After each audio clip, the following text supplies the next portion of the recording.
ماں باپ نے دنیا میں ہمیں چلنا سکھایا، ماں باپ نے ہر حال میں اسکول پڑھایا، ماں باپ نے دنیا میں ہمیں چلنا سکھایا، ماں باپ نے ہر حال. الحمد لله نحمده ونستعينه ونستغفره ونؤمن به ونتوكل عليه ونعوذ بالله من شرور أنفسنا ومن سيئات أعمالنا، من يهدي الله فلا مضل له ومن يضلله فلا هادي له، ونشهد أن لا إله إلا الله وحده لا شريك له، ونشهد أن سيدنا وسندنا محمدا عبده ورسوله. أما بعد فأعوذ بالله من الشيطان الرجيم. بسم الله الرحمن الرحيم. قال عز وجل في كتابه المبين: وقضى ربك ألا تعبدوا إلا إياه وبالوالدين إحسانا إما يبلغن عندك الكبر أحدهما أو كلاهما فلا تقل لهما أف ولا تنهرهما وقل لهما قولا كريما واخفض لهما جناح الذل من الرحمة وقل رب ارحمهما كما ربياني صغيرا. صدق الله العظيم. عن عبد الله بن عمر قال قال رسول الله صلى الله عليه وسلم: رضا الرب في رضا الوالد وسخط الرب في سخط الوالد او كما قال صلی اللہ علیہ وسلم. سبھی کچھ ہو رہا ہے اس رقی کے زمانے میں، سبھی کچھ ہو رہا ہے اس رقی کے زمانے میں، مگر یہ کیا غصب ہے آدمی انسان نہیں ہو سکتا. یاد رکھیں کہ یہ نصیحت ہے، فرض ماں باپ کی اطاعت ہے. یاد رکھیں کہ یہ نصیحت ہے، فرض ماں باپ کی اطاعت ہے. نہ کرو ان کو تم کبھی نہ کچھ، ان کے قدموں کے نیچے جنت ہے. برادران اسلام، رب کائنات کا عظیم و احسان و کرم ہوا کہ مالک دو جہانہ میں اس پرن اور متبرک مجلس میں بیٹھنے کی توفیق دی. اللہ تعالیٰ اس پروگرام کو قبولیت سے نوازے، آمین. اس متبرک محفل میں مجھے حقوق والدین پر خطاب کرنے کا موقع ملا ہے، اسی لیے میں چند منٹ اس عنوان پر گفتگو کروں گا. امید ہے کہ سنجیدگی کے ماحول کو برقرار رکھیں گے. حضرات گرامی، اگر آج کے اس پن فطر دور میں ہم دنیا پر طاہرانہ نظر ڈالیں تو یوں محسوس ہوتا ہے ہر سمت سے اپنے اپنے حقوق کا مطالبہ سنائی دیتی ہے. ہر سمت و ظلم و زیادتی کا دو نظر آتا ہے. ہر ایک کو حق کو مارتا ہوا نظر آتا ہے. ہر ایک کو دوسرے سے شکایت، رعایا کو بادشاہ و حاکم سے شکایت، آقا کو مالک و غلام سے شکایت، غلام کو نوکر و آقا سے شکایت، والد کو اولاد سے شکایت. کوئی پڑوسی کا حق ادا کرنے کے لیے تیار نہیں، اولاد والدین کا حق ادا کرنے کے لیے تیار نہیں. والدین پر ظلم و زیادتی کے پہاڑ توڑے جا رہے ہیں، ان کی عزت احترام کو پامال کیا جا رہا ہے، والدین کے ساتھ گناہوں اور ناپاک حرکتیں کی جا رہی ہے. ہم اس ماں پر ظلم و زیادتی کی برسات کرتے ہیں جس ماں نے 9 ماہ پیٹ میں رکھا، جس ماں نے 2 سال تک دودھ پلایا، جس ماں نے بچے کی خاطر مصیبتیں برداشت کی، جس ماں نے بچوں کی مصیبتوں کا اپنی مصیبت سمجھی. مجھے تو بتاؤ کیا صحیح ہے؟ یہی والدین کا حق ہے. ان پر ظلم و زیادتی کے پہاڑ توڑے جائے، کیا ان کے ساتھ گناہوں اور ناپاک حرکتیں کی جائے، کیا ان کی عزت احترام کو پامال کیا جائے؟ ہرگز نہیں، ہرگز نہیں. یہ والدین کا حق نہیں ہے.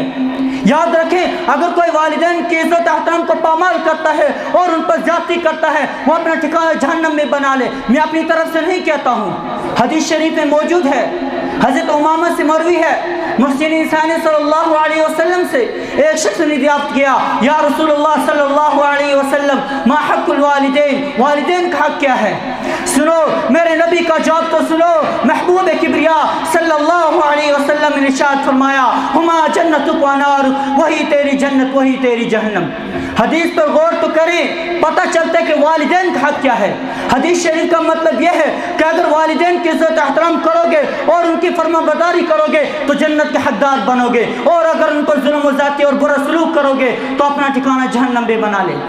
برادران اسلام، اگر کوئی اولاد والدین کے ساتھ گناہوں اور ناپاک حرکتیں کرتا ہے، اللہ تعالیٰ اس کو آخرت میں عذاب تو ضرور دیں گے لیکن دنیا میں بھی سزا مل جاتی ہے. ثبوت کے طور پر میں آپ حضرات کے سامنے ایک واقعہ بیان کرتا ہوں. ایک نوجوان نوکری سے گھر آیا، اس کی بیوی نے اس سے ماں کی شکایت کی. نوجوان کو غصہ آیا اور ماں کو مارنے کے لیے گیا. بیچاری بوڑھی ماں نماز پڑھ رہی تھی. سخت دن نوجوان نے سجدے کی حالت میں ماں کی گردن پر پیر رکھا، اس زور سے پیر رکھا کہ مالک حقیقی سزا ملی. اس نوجوان اور چاچا زاد بھائی نے دونوں نے ماں کو دفن کرنے کے لیے قبر تیار کی اور ماں کو قبر میں اتارنے کے لیے وہ نوجوان اور چاچا زاد بھائی دونوں قبر میں اترے. نوجوان وہ قبر میں اترے لیکن وہ چاچا زاد بھائی قبر سے باہر کے نکل گئے. وہ نوجوان تڑپ کے مر گیا. لوگوں نے اس کے لیے دعا بھی کی لیکن کسی کی بھی دعا کارگر نہ ہوئی. جب اس کی بیوی کو پتہ چلا رو کر بیان کرنے لگی, دہشی اور خطا کار تو میں تھی, میں نے ہی ماں کے خلاف زہر اگلایا تھا. پھر سارا واقعہ بیان کیا. آدمی کے پاس سب کچھ ہے مگر ایک تنہا آدمی نہیں ہو سکتا. حضرات گرامی, میں نے آپ حضرات کے سامنے خطبے میں سورہ بنی اسرائیل کی جو آیت پڑھی تھی, اس میں یہی فرمایا گیا ہے کہ رب کائنات انسانوں کو تاکید فرما رہا ہے کہ تم خالق السماوات والارض اور پالنہار کی بندگی اور فرمانبرداری میں لگے رہو. پھر فرمایا وبالوالدین احسانا, والدین کے ساتھ اچھا سلوک کرو. اس پر بس نہیں کہ آگے اور ارشاد فرمایا اما يبلغن عندك الكبر احدهما او كلاهما فلا تقل لهما اف ولا تنهرهما وقل لهما قولا كريما.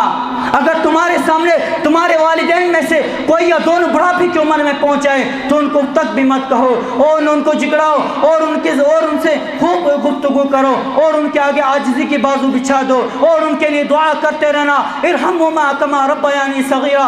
اے رب کائنات ان دونوں پر رحمت کی برسات فرما جیسے کہ ان دونوں نے مجھے بچپن میں پالا ہے. شہنشاہ بطحا تاجدار مدینہ صلی اللہ علیہ وسلم نے ارشاد فرمایا رضا الرب فی رضا الوالد وسخط الرب فی سخط الوالد.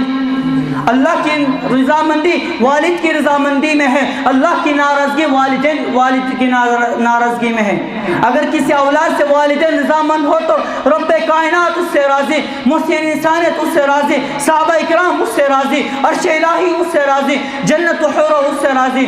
اور اگر نافرمان اور غصہ کرنے والا ہو تو اللہ کی بھی اس پر لعنت, رسول کی بھی اس پر لعنت, ملائکہ کی بھی اس پر لعنت, صحابہ اکرام کی بھی اس پر لعنت. نبی کریم صلی اللہ علیہ وسلم نے ارشاد فرمایا جو نیک صالح اولاد ماں کی جانب بری نظر سے ایک مرتبہ دیکھتا ہے حق تعالی اس کو ایک مقبول حج کا ثواب دیں گے. ارشاد صحابہ اکرام رضوان اللہ تعالی علیہم اجمعین ارشاد فرماتے ہیں یا رسول اللہ صلی اللہ علیہ وسلم اگر کوئی نیک صالح اولاد دن میں 100 مرتبہ دیکھے گا کیا 100 مقبول حج کا ثواب ملے گا؟ رسول اللہ صلی اللہ علیہ وسلم نے ارشاد فرمایا نعم اللہ اکبر. ہاں رب کائنات کی بخشش اور عطا تمہارے تصور سے بڑھ کر ہے.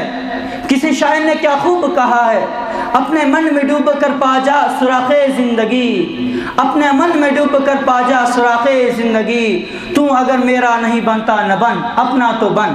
اسی شاعر سے میں اپنے موضوع کو ختم کرتا ہوں. میری عید کا چاند میری ماں ہے, میری عید کا چاند میری ماں ہے. یا رب میرے ماں باپ کو باقی رکھ, باقی ہر دن میرا عید کے دن ہے.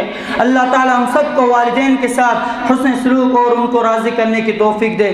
آمین. وما علینا الا البلاغ المبین.